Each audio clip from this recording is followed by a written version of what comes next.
wabunge hawa hawajapewa wigo kwamba mwisho wako wa kuuliza swali ni hapa.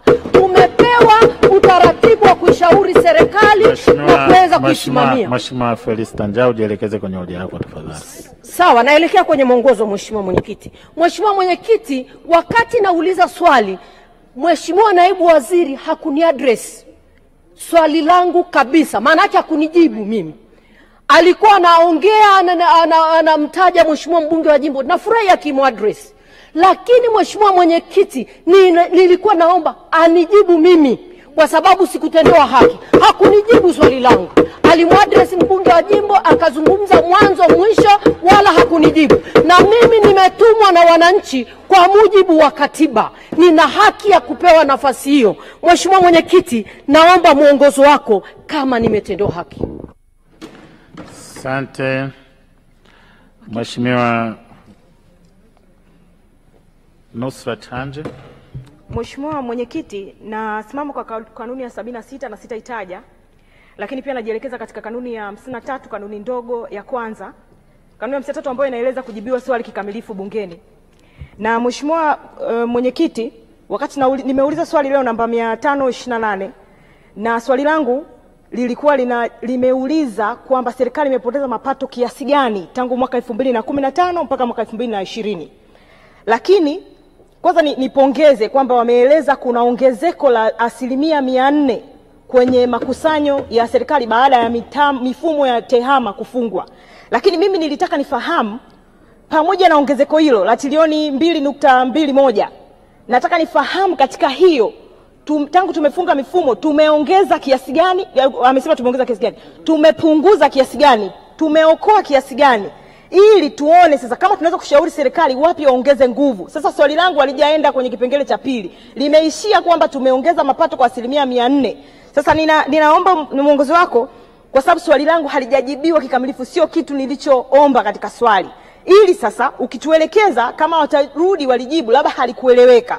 Na wamefanya jitihada na ndio maana nimepongeza. Lakini natamani tufahamu kwa mujibu wa ripoti ya CGP alieleza kwamba kuna upotevu katika mifumo katika makusanyo kwenye mfumo ya tehama. Na Mheshimiwa Rais alielekeza wakaongeze nguvu katika utatuzi. Sasa nataka kufahamu serikali imepoteza kiasi gani tangu 2015 mpaka 2020. Asante Mheshimiwa Mwenyekiti. Asante.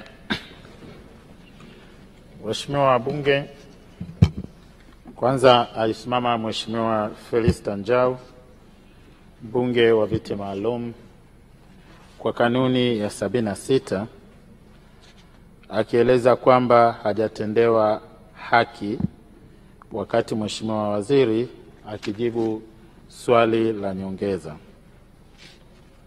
Mheshimiwa wabunge, alitaka kujua kama hili jambo linaruhusiwa au haliruhusiwi. Sasa kwa sababu swali hili halikuwa swali la msingi, na kwa vile swali la nyongeza huwa halina majibu ya maandishi mezani, majibu ya maandishi yanaletwa kwa jibu la msingi. Swali la nyongeza halina majibu mezani. Kwa hiyo ili kuweza kuthibitisha kama jambo hili linaruhusiwa au haruhusiwi, lazima turejee kwenye Hansard za bunge.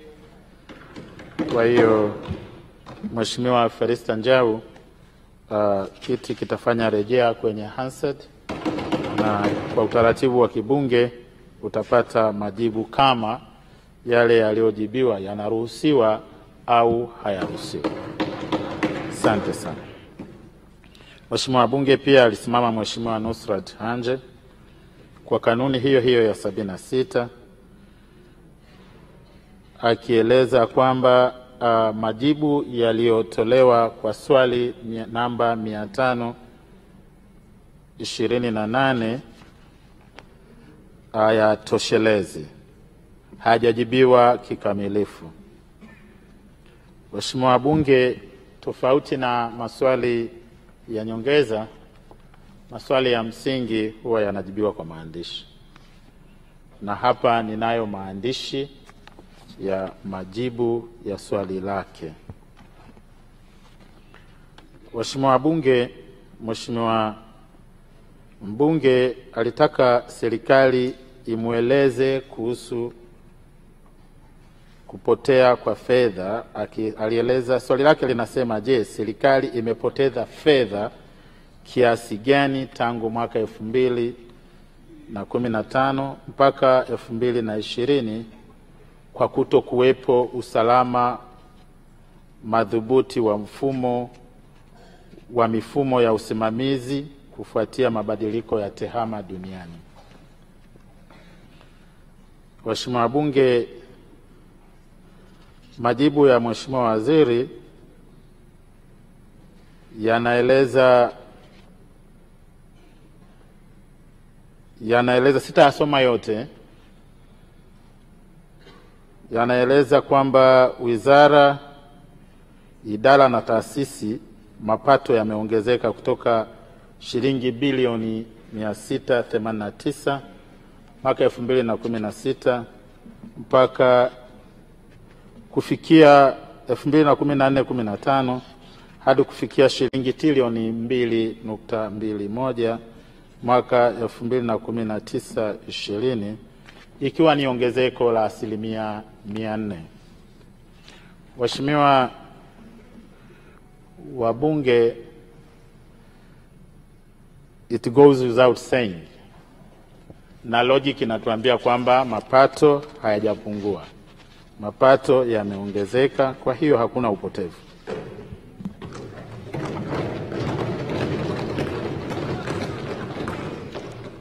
Waheshimiwa wabunge, huo ndio mwongozo wa kiti kwa sasa, na baada ya hapo waheshimiwa